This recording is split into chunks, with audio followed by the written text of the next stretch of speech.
صدیق صاحب کی اولاد خود غرض تھی۔ اس کی نظر صدیق صاحب کی جائیداد پر تھی۔ وہ اماں سے کہتے کہ ابا کو بولو جائیداد کا بٹوارا کر دے۔ جب صدیق صاحب نے منع کر دیا تو بیٹوں نے غصے میں آ کر صدیق صاحب کو مار مار کر ان کی ٹانگیں توڑ دیں اور اماں سے بولے کہ اب بنگلہ بیچ کر اپنا علاج کروا لیں۔ کچھ مہینے علاج کے بعد صدیق صاحب نے اپنی بیوی کو ساتھ لیا اور بیرون ملک چلے گئے۔ بیٹے بہت خوش ہوئے اور فوراً ابا کے گھر قبضہ کرنے آئے، لیکن ان کے قدموں تلے سے زمین نکل گئی کیونکہ صدیق صاحب نے سغرا بیگم صوفے پر بیٹھی تسبیح پڑھ رہی تھی۔ گھر میں ایک ہی ملازمہ تھی۔ انہوں نے اسے آواز دے کر چائے لانے کا کہا تھا، مگر ملازمہ کچن کے اندر غائب ہو گئی تھی کیونکہ ان کی بڑی بہو نے اسے کسی اور کام میں لگا دیا تھا۔ سغرا بیگم ٹھنڈی سانس لے کر رہ گئی۔ لڑائی جھگڑا تو ان کی فطرت میں تھا نہیں، اس لیے انہوں نے اعتراض کرنا مناسب نہیں سمجھا۔ ابھی وہ تسبیح پڑھ ہی رہی تھی کہ انہیں اپنے تینوں بیٹے اپنی جانب آتے دکھائی دیے۔ ایک لمحے کے لیے ان کا ہاتھ ساکت سا ہوا۔ اللہ خیر کرے، یہ تینوں اکٹھے کیوں آ رہے ہیں؟ ایک ساتھ بیٹھنا تو گوارا نہیں کرتے، آج ایسی کیا بات ہے؟ سغرا بیگم کو انہیں اکٹھا دیکھ کر اچھا بھی لگا، مگر اندر ہی اندر خطرے کی گھنٹی بھی بجتی ہوئی محسوس ہو رہی تھی۔ ان کے تینوں بیٹے انتہا کے بد اخلاق اور بدتمیز تھے۔ والدین کے ساتھ تو ان کا رویہ خراب تھا ہی، لیکن ایک دوسرے کے ساتھ بھی لڑنے جھگڑنے کے بہانے ڈھونڈا کرتے تھے۔ ان تینوں کی بیویاں بھی جھگڑا کرنے کا کوئی موقع ہاتھ سے جانے نہیں دیتی تھی۔ گھر ہر وقت مچھلی بازار کا منظر پیش کرتا تھا۔ ایسے میں اب وہ تینوں جب سغرا بیگم کے سامنے بیٹھے تو ان کے چہروں سے یہ لگ رہا تھا کہ ان کے اندر کوئی بہت بڑی بات ہے جو وہ کرنا چاہتے ہیں۔ کیا بات ہے عدنان؟ تم تینوں اکٹھے آئے ہو، خیریت تو ہے؟ لہجے کو ہلکا پھلکا بناتے ہوئے پوچھا، مگر عدنان کے ماتھے پر بل پڑے ہوئے تھے۔ اماں، اب مجھ سے اس چڑیا گھر میں نہیں رہا جاتا۔ میرے 3 بچے ہیں، آپ نے ہمیں 2 کمرے دے رکھے ہیں، لیکن اب وہ 2 میں بھی گزارا نہیں ہوتا۔ مجھے علیحدہ گھر چاہیے، عدنان نے ٹھوس لہجے میں کہا۔ تبھی چھوٹا نعمان بولا، بھائی صحیح کہہ رہے ہیں، مجھے بھی الگ گھر خریدنا ہے، اس کے لیے حصہ چاہیے۔ یہی حال فیضان کا بھی تھا۔ انہوں نے تیسرے بھائی کی جانب اشارہ کیا جو لالچی نگاہوں سے ماں کی جانب دیکھ رکھا تھا۔ سغرا بیگم منہ کھولے ان تینوں کے مطالبات سن رہی تھی۔ جب عدنان آگے ہو کر بولا، اما جان، ہم چاہتے ہیں کہ آپ ابا جان سے کہیں کہ اس مکان کو فروخت کر کے ہمیں اپنا اپنا حصہ دے دیں تاکہ ہم جو چاہیں وہ کر سکیں۔ اور ویسے بھی ابا جان نے اب تک یہ مکان کسی کے نام نہیں لگایا، بوڑھے ہو گئے ہیں، مگر پیسے کی لالچ ان کے اندر سے نہیں گیا۔ یہ بھی نظر نہیں آتا کہ ان کے بچوں کو رقم کی ضرورت ہے۔ عدنان کے لہجے میں تلخی اتر آئی۔ سغرا بیگم نے ایک ٹھنڈی سانس لی۔ وہ اپنے باپ سے اکثر شائستہ رہتا تھا، مگر سغرا بیگم جانتی تھی کہ صدیق صاحب کبھی بھی جائیداد کا بٹوارا نہیں کریں گے۔ انہوں نے پوری زندگی سعودی عرب میں کام کر کے بس یہ ایک مکان ہی بنایا تھا۔ یہ شاندار مکان جو کول ان کے بچوں کے لیے محفوظ چھت تھی، وہ اسے اپنے ہاتھوں سے کیسے فروخت کر سکتے تھے؟ مگر سغرا بیگم نے ان سے وعدہ کر لیا کہ صدیق صاحب سے بات کریں گے۔ رات میں جب صدیق صاحب واپس آئے تو سغرا بیگم نے انہیں عدنان کے مطالبے کے بارے میں بتایا۔ صدیق صاحب کے ماتھے پر بل پڑ گئے۔ اس مکان کو بیچ کر اگر میں 3 حصے کروں گا تو یہ لوگ کبھی بھی اپنا اپنا گھر نہیں بنا سکیں گے۔ زمینوں کی قیمتیں آسمان پر ہیں۔ اچھا بنا بنایا گھر ہے اور میں اسے فروخت نہیں کرنا چاہتا۔ تم بچوں کی ایسی کسی بات پر کان نہ دھرا کرو۔ انہوں نے سختی سے منع کر دیا۔ سغرا بیگم بھی چپ چاپ ہو گئی، لیکن انہیں نہ جانے کیوں خطرے کی گھنٹیاں بجتی ہوئی محسوس ہو رہی تھیں۔ آج تینوں بیٹوں کے ماتھے پر جو بل تھے، وہ جانتی تھی کہ وہ زیادہ دیر اب چپ نہیں رہیں گے۔ صدیق صاحب شادی کے کچھ عرصہ بعد ہی سعودی عرب چلے گئے تھے۔ وہاں سے وہ ہر مہینے ایک بڑی رقم بیچتے تھے، مگر یہاں تو وہ گھر کے اخراجات میں خرچ ہو جاتی یا پھر ان 3 کنواری بہنوں کے جہیز بنانے میں۔ رفتہ رفتہ وقت گزرتا رہا۔ سغرا بیگم نے ان تینوں بہنوں کی شاندار طریقے سے شادی کی۔ صدیق صاحب کو بیرون ملک معدے کا مسئلہ ہو گیا، اس وجہ سے وہ کام چھوڑ کر جلد ہی واپس آ گئے، لیکن تب تک ان کے تینوں بچے جوان ہو چکے تھے اور سغرا بیگم نے ان کی شادیاں کر دی تھیں۔ سغرا بیگم نے صدیق صاحب کے بھیجے ہوئے پیسوں سے ایک شاندار سا مکان تعمیر کروایا تھا۔ صدیق صاحب کی طبیعت مزید خراب رہنے لگی تو کام چھوڑ کر واپس پاکستان آ گئے۔ اب یہاں وہ ایک ویزا کمپنی میں پارٹ ٹائم جاب کرتے تھے۔ انہیں اپنے اس مکان سے بے حد پیار تھا۔ پردیس میں کی گئی کمائی سے بس یہی چیز تو ان کے ہاتھ میں آئی تھی اور وہ اسے کسی صورت کھونا نہیں چاہتے تھے۔ اس روز بھی وہ ناشتے کے لیے دودھ اور انڈے لے کر واپس آئے۔ میں گیٹ کے اندرونی حصے میں ایک چھوٹا سا گراج تھا جس کی ٹائلیں کافی عرصہ سے اکھڑی ہوئی تھیں۔ صدیق صاحب اپنے ہی دھیان میں چلتے رہے۔ فرش کے ٹوٹے ہوئے حصے میں ان کا پاؤں لپٹا اور وہ بری طرح زمین پر جا گرے۔ بڑھاپا اور کمزوری تھی کہ سیدھا زمین پر لگنے سے ان کا ایک دانت ٹوٹ گیا اور ان کے منہ سے خون بہنے لگا۔ شدید تکلیف کا احساس ہوا تو بے اختیار ہی انہوں نے سغرا بیگم کو آواز دے دی۔ وہ اندر کمرے میں تھی۔ باہر نکل کر انہوں نے صدیق صاحب کو زمین پر پڑے دیکھا تو بے اختیار گھبرا گئی۔ صدیق صاحب خود پر ضبط کر رہے تھے۔ سغرا بیگم نے آگے بڑھ کر انہیں سہارا دیا اور اٹھانے کی کوشش کرنے لگی۔ ساتھ ساتھ وہ اونچی آواز میں اپنے تینوں بیٹوں کو پکار رہی تھی جو اندر اپنے اپنے کمروں میں موجود تھے۔ عدنان، نعمان، فیضان، دیکھو تمہارے ابا جان نیچے گر گئے ہیں، جلدی آؤ انہیں اٹھاؤ۔ صدیق صاحب کے گھٹنے پر بھی شدید چوٹ آئی تھی۔ ان سے چلا نہیں جا رہا تھا لیکن وہ بھاری جسامت رکھتے تھے۔ سکرا بیگم نے بڑی کوشش کی کہ انہیں ہلانے جلانے کی، لیکن وہ انہیں سہارا دے کر چلا نہ سکیں۔ وہ بار بار اپنے تینوں بیٹوں کو بلاتی رہی مگر کوئی بھی باہر آنے پر تیار نہ تھا۔ صدیق صاحب شدید تکلیف محسوس کر رہے تھے۔ آخر سکرا بیگم ہی انہیں گھسیٹتے ہوئے اندر لے جانے لگی تو تبھی سامنے سے عدنان آ گیا۔ کیا ہے اماں جان، کیوں شور مچا رکھا ہے؟ ایک ہی چھٹی کا دن ہوتا ہے، اس میں بھی سونے نہیں دیتی آپ؟ وہ آنکھیں مسلتے ہوئے غصے سے کہہ رہا تھا۔ سغرا بیگم نے کہا، تمہارے ابا جان نیچے گر گئے ہیں، مجھ سے یہ سنبھالے نہیں جا رہے، جلدی آگے آؤ، انہیں اندر کمرے میں لے جانا ہے۔ عدنان نے ان کے سہارے سے کھڑے صدیق صاحب کو دیکھا اور کہا، ٹھیک ٹھاک تو ہیں بالکل ابا جان، اور ویسے بھی ابا جان کو میری کیا ضرورت ہے، یہ اپنے فیصلے خود کرتے ہیں تو اپنی مدد بھی خود کر لیں، مجھے آپ سوتے سے نہ اٹھائیے گا۔ تلخ لہجے میں کہتا ہوا وہ مڑا اور دوبارہ اپنے کمرے میں چلا گیا۔ سغرا بیگم ہکا بکا اس جانب دیکھتی رہ گئی۔ صدیق صاحب کے دل پر ایک زوردار چوٹ پڑی مگر انہوں نے ظاہر نہ کیا اور دھیرے دھیرے قدم اٹھانے لگے۔ ہر قدم کے ساتھ ان کے لبوں سے ایک سسکی نکلتی۔ سغرا بیگم بھی بڑی شرمندہ ہو گئی مگر جیسے تیسے کر کے وہ صدیق صاحب کو اندر کمرے میں لے گئی۔ ان کے پاؤں کے انگوٹھے سے بھی خون بہہ رہا تھا۔ سغرا بیگم نے کانپتے ہاتھوں سے ان کے زخم پر مرہم پٹی کر دی۔ گھر میں کسی کو فرق نہ پڑا کہ صدیق صاحب کو گرنے سے چوٹ لگی ہے۔ حالانکہ سغرا بیگم نے وقتاً فوقتاً تینوں بیٹوں کو بتایا مگر سبھی چھٹی کے دن مختلف پلان بنائے ہوئے تھے۔ فیضان نے اپنی فیملی کے ساتھ سمندر پر جانا تھا، نعمان اپنی بیوی کو میکے لے کر جا رہا تھا اور عدنان تو پورا دن کمرے سے باہر ہی نہ نکلتا۔ کسی اور کو کوئی فرق نہ پڑا۔ صدیق صاحب مجھے دل کے ساتھ اندر ہی لیٹے رہ گئے۔ وہ جانتے تھے کہ جب سے انہوں نے جائیداد کے بٹوارے والی بات سے منع کیا ہے، تینوں بیٹے ان سے کترانے لگے ہیں۔ رات تک ان کے زخم میں درد زیادہ ہو گیا۔ درد کی شدت سے ان کے لبوں سے ہلکی ہلکی کراہٹیں نکل رہی تھیں تو سغرا بیگم کچن میں چلی آئیں۔ صدیق صاحب کے لیے دودھ میں ذرا سی ہلدی ڈال کر لے جاتی ہوں، شاید انہیں تھوڑا آرام آ جائے، انہوں نے زیر لب کہا۔ سامنے ہی چھوٹی بہو دودھ کے پتیلے میں سے اپنے بچوں کے لیے فیڈر بھر رہی تھی۔ بہو اپنے ابا جان کے لیے بھی ایک گلاس دودھ دے دو، صبح گرنے کی وجہ سے چوٹ لگی تھی تو انہیں درد ہو رہا ہے، ہلدی دودھ پئیں گے تو آرام آ جائے گا، سغرا بیگم نے کہا۔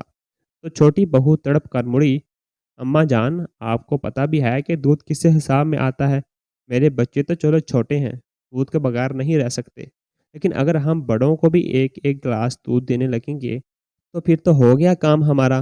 ابا جان 1 روپیہ تک تو دینے کو تیار نہیں ہے، لیکن جو کچھ گھر میں ہے وہ بھی چاہتے ہیں کہ ان کے اوپر لگایا جائے۔ اب ایسا کریں کہ میرے بچوں کے فیڈر میں سے دودھ نکالیں اور لے جا کر ابا جان کو دے دیں۔ وہ فیڈر وہیں سلیب پر پٹک کر تن فن کرتی خود اندر چلی گئی۔ سغرا بیگم ہکا بکا رہ گئی۔ بے اختیار ہی انہوں نے آگے بڑھ کر دودھ کا پتیلا دیکھا، اس میں اچھا خاصا دودھ موجود تھا۔ پھر نہ جانے کیوں ان کی بہو نے یہ حرکت کی تھی۔ انہیں شرمندگی سی ہونے لگی۔ کانپتے ہاتھوں سے آدھا گلاس دودھ لے کر اس میں ہلدی ڈال کر وہ کمرے میں واپس آئیں تو صدیق صاحب یوں بھی سو چکے تھے، شاید انہیں کمزوری زیادہ ہو گئی تھی۔ سغرا بیگم نے